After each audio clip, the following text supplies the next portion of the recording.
Sir, महामहिम के अभिभाषण की परिपाटी से हम सब वाकिफ हैं। इसी सरकार ने नहीं, हर सरकार उनकी कैबिनेट अभिभाषण तैयार करती है। महोदय, कई परंपराएं हमने बदली हैं। बरबस एक ख्याल आता है कि अगर ये परंपरा, इस पर हम सोचें कि महामहिम अगर विशुद्ध अपने अनुभव, अपनी पीड़ा और कोई ऐसा मैकेनिज्म हो, ये मैं आगे के लिए सवाल छोड़ता हूं, क्योंकि मैं आज सुबह सोच रहा था, माननीय उपसभापति महोदय, अगर धृतराष्ट्र ने महाभारत को संजय की नजर से ना देखा होता तो क्या होता? संजय को कैबिनेट मान लिया जाए। मैं इस संदर्भ में ये बात रखना चाह रहा था। खैर, जाहिद ने मेरा हासिल ईमान नहीं देखा, रुख पे तेरी जुल्फों को परेशान नहीं देखा। तो जो परेशानियां हैं, जो दिक्कतें हैं, वो अगर रिफ्लेक्ट होती हैं सर, तो एक कलेक्टिव विल उस पर काम करेगा सर। दुनिया की कोई ऐसी समस्या नहीं है जिसको हम लोग साझा रूप से हल नहीं कर सकते हो। ये पक्ष विपक्ष का मामला नहीं है। उस संदर्भ में ये बात मैं कह रहा था सर। ये अवसर है, महाकुंभ में जो जाने गई हैं, मैं उनके लिए श्रद्धांजलि व्यक्त करता हूं अपने सभी साथियों की ओर से। सर, मैं आंकड़ों में जाऊंगा ही नहीं। मैं कोविड के दौर का भी गवाह हूं सर। कितनी लाशें अनअटेंडेड चली गई सर। अति साधारण लोग हैं ये। जिंदगी में डिग्निटी चाहिए सर, संविधान भी कहता है, लेकिन मौत में उससे बड़ी डिग्निटी चाहिए। अगर हम डिग्निफाइड डेथ नहीं इंश्योर कर पा रहे हैं सर, तो ये हमारे सामूहिक विफलता है सर। क्या आंकड़े की बात करूं? मैं जानता हूं, मुझे फोन आते हैं, आपको भी आते होंगे, कि फलनवा वो गया है, कोई खबर नहीं लग रही है, फोन नहीं लग रहा है। वो व्यग्रता, वो चिंता सर तब बढ़ जाती है ना, जब 17 घंटे तक कोई आधिकारिक पुष्टि नहीं होती है, तो अफवाह फैलती है सर। और अफवाह फर्दर स्टैम्पीड को जन्म देती है। 2-3 जगह हो जाते हैं। और मैं क्या कहूं सर, मैं सोच रहा था कल जब बातचीत शुरू हुई, खड़गे साहब बोल रहे थे, बाकी लोग, मैं सोचा कि इतनी देर में नेहरू जी नहीं आए, तो नेहरू जी भी आ गए। 54 के कुंभ का जिक्र हुआ संभवतः कि इतने लोग मारे गए थे सर। ये लाशों के आंकड़े पे तेरा वाला मेरा वाला, ये लोग कितने चोटिल होते होंगे समझिए सर। मैं आपके माध्यम से ये कहना चाहता हूं। और एक और चीज सर, इसके लिए भी मैंने, माननीय नड्डा साहब थे उस दिन ऑल पार्टी मीटिंग में, प्रहलाद जी भी थे, मैंने एक बात कही थी सर, इस देश में धर्मांधता और धार्मिकता का फर्क मिटता जा रहा है। धार्मिक देश है हम, हजारों साल से धर्मांधता नई चीज है। डेली देखो, हर घंटे कोई बाबा आ रहे हैं, उनसे भिड़ने के लिए किसी मौलाना को भिड़ा दिया, वो ग्रह नक्षत्र देख के बता रहे हैं कभी नहीं नहाया तो कोई पाप नहीं धुलेगा। सर, ये परिपाटी संविधान के दृष्टिकोण से भी बंद होनी चाहिए। और ये जो प्रोडक्शन फैक्ट्री रिलीजियस बाबाओं की आ गई है सर, इसके उत्पादन पर भी रोक लगनी चाहिए। सर, दिक्कत क्या है? प्लीज बैठकर सर, बैठकर बात नहीं, आप आपस में बैठकर बात नहीं प्लीज। सर, मैंने उसके कहा था कि हर धर्म के अंदर इस तरह के सुपरस्टिशन जन्म हो रहे हैं। और मैं एक और बात कहता हूं सर, ईश्वर को क्यों ठग रहे हैं? वीवीआईपी दर्शन, ईश्वर के समक्ष भी ये बात होगी कि एक जनसाधारण का दर्शन, एक वीवीआईपी दर्शन। सर, ये संविधान सबसे मजबूत चीज है। पॉलिटिकल पार्टीज कलेक्टिव विल है। कोई भी वीवीआईपी दर्शन किसी मंदिर में, किसी दरगाह में नहीं होगा। कभी प्लीज आप बैठ जाइए। सर, मैं सिर्फ इतना कहना चाहता हूं सर कि माननीय महामहिम ने एक बात रखी कि सरकार के निर्णयों से गरीब, मध्यम वर्ग, युवा, महिलाओं, किसानों को सर्वोच्च प्राथमिकता मिलती है। सर, अगर ये सच होता तो मैं ये सवाल नहीं उठाता। आंकड़े तो हमें उपलब्ध ही नहीं हो पा रहे हैं सर, सेंसस ही नहीं हो रहा। तो बाकी छोड़ दीजिए, हम कास्ट सेंसस की बात करते हैं, यहां सेंसस का एलोकेशन ही देख करके चिंता में पड़ गए हैं कि आखिर कौन सी चिंता है। सर, ये आंकड़े चिंता का विषय है सर। किसान प्राथमिकता में है और किसान से संवाद नहीं है। सर, असल में एक बात एक कवि ने कही थी सर, आप मुझसे बेहतर जानते हैं, कि लोहे का स्वाद लुहार से ना पूछो, उस घोड़े से पूछो जिसके मुंह में लगाम लगी हुई है। ये हम पूछना भूल गए हैं। सर, मैं एक महत्वपूर्ण मुद्दा जो मैंने ऑल पार्टी मीट में भी कहा था, आय की घोर असमानता, ये हमको आपको आने वाले वर्षों में और परेशान करेगी। बिलियनियर ज्यादा हो उससे विरोध नहीं है, लेकिन ये जो खाई बढ़ती जा रही है सर, वर्ग और जाति का ऐसा खेल हो गया है कि लोगों के बीच में डेप्रिवेशन इंडेक्स, मैं आंकड़ों की बात कर रहा हूं। No cross talk please. आमतौर पर आप झाजी चेयर की सर, मैं सिर्फ ये कहना चाहता हूं, बेरोजगारी, मैं जानता हूं सर, इसका इंस्टेंट सॉल्यूशन किसी के पास नहीं है। मैं ये कहूं कि नड्डा साहब की सरकार बैंडेड लगा देगी, नहीं सर, वो नहीं होगा। लेकिन कलेक्टिव विल क्या है, ब्लूप्रिंट क्या है बेरोजगारी के लिए? उसके लिए पहली चीज होती है सर, एक्नॉलेज इट, मानो कि बेरोजगारी है। डोंट कुक डेटा कुकिंग करेंगे, इतने को ऐसे रोजगार मिल गया, इतने वहां कुछ तल रहा है, इससे फर्क नहीं पड़ता सर। हर 3 युवा में 2 बेरोजगार है। और नतीजे में देखिए सर, एक हमारे यहां संस्था है बिहार में जो परीक्षाएं कंडक्ट करती हैं उच्च पदों की।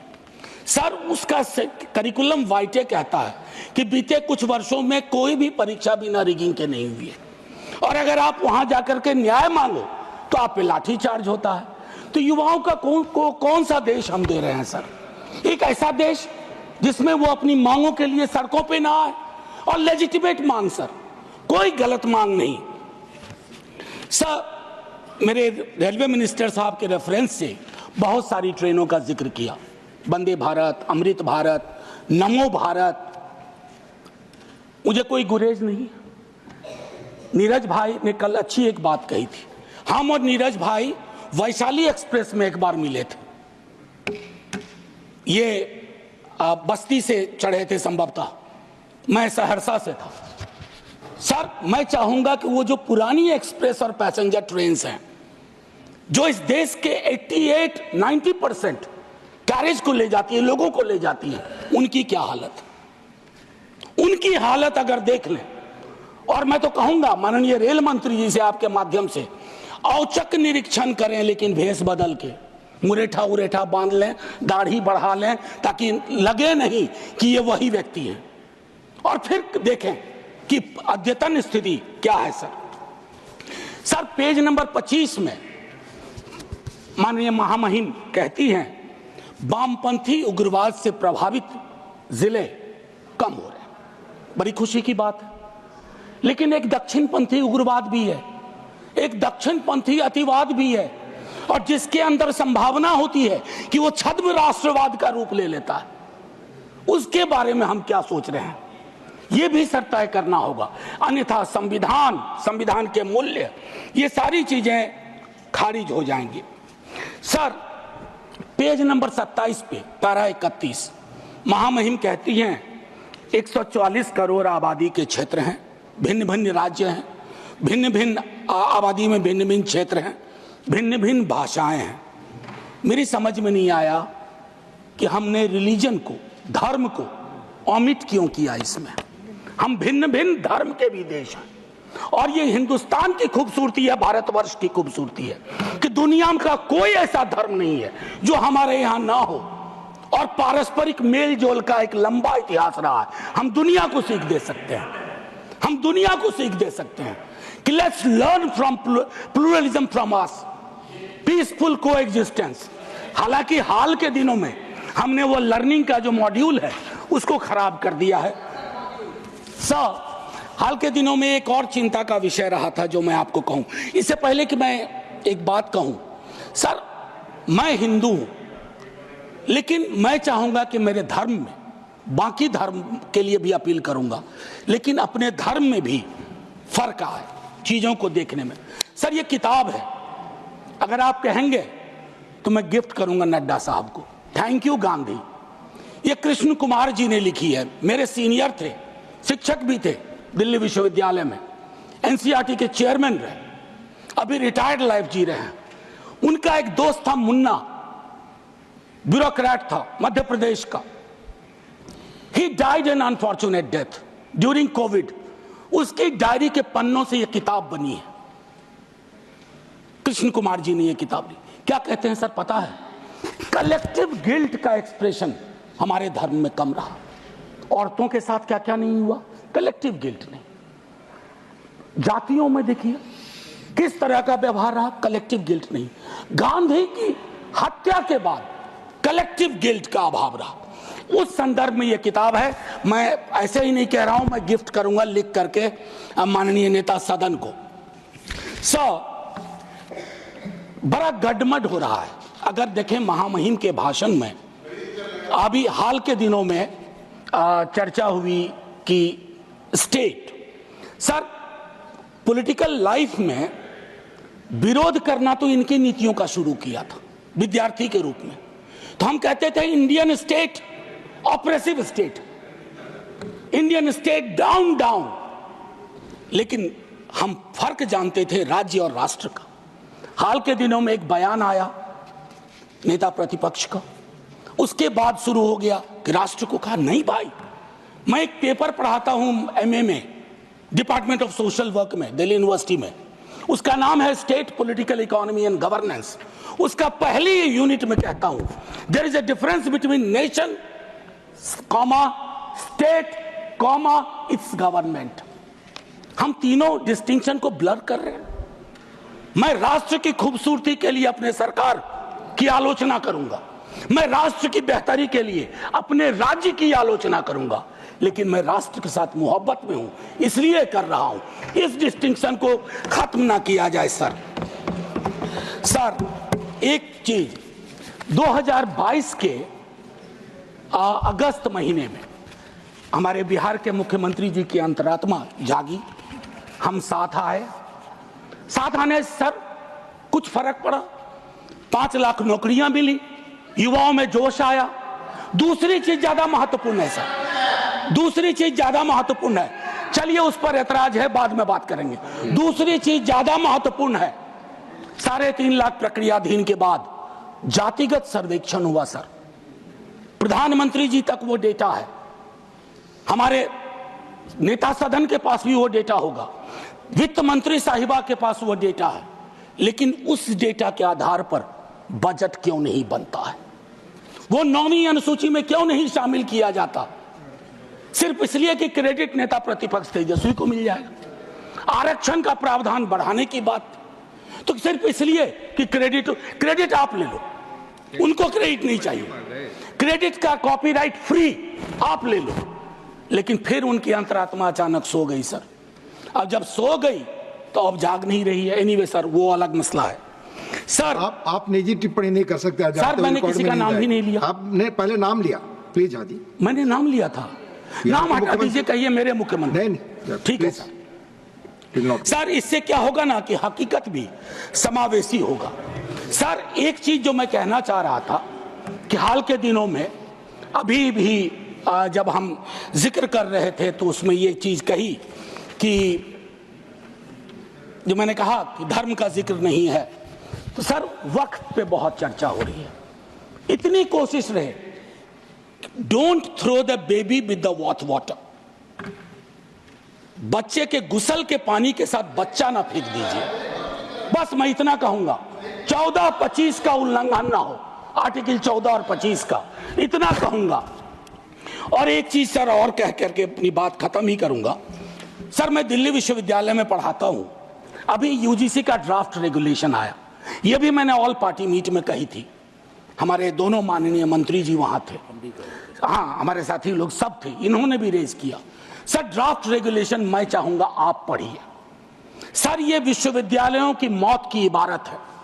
It's going to be an obituary for the university system at it exist today. It's anti teacher, anti university and anti federalism, anti student. क्यों ये कह रहा हूं मैंने एक अंग्रेजी दैनिक में लेख लिखा इसके बारे में। सर विश्वविद्यालय का हूं, पीड़ा होती है। क्या बनाना चाह रहे हैं विश्वविद्यालय का? विश्वविद्यालय में विश्व शब्द महत्वपूर्ण है। वैश्विक वर्ल्ड व्यू उसका क्या है? नैरो है या व्यापक है? अगर नैरो है तो फिर क्या जरूरत है? या कहीं ये प्लान तो नहीं है कि पूरी की पूरी शिक्षा की व्यवस्था हम निजी हाथों में सौंप दें, ताकि आपके तो स्कूल के नाम भी मैंने कई बार आपत्ति दर्ज की है। Eklavya model school.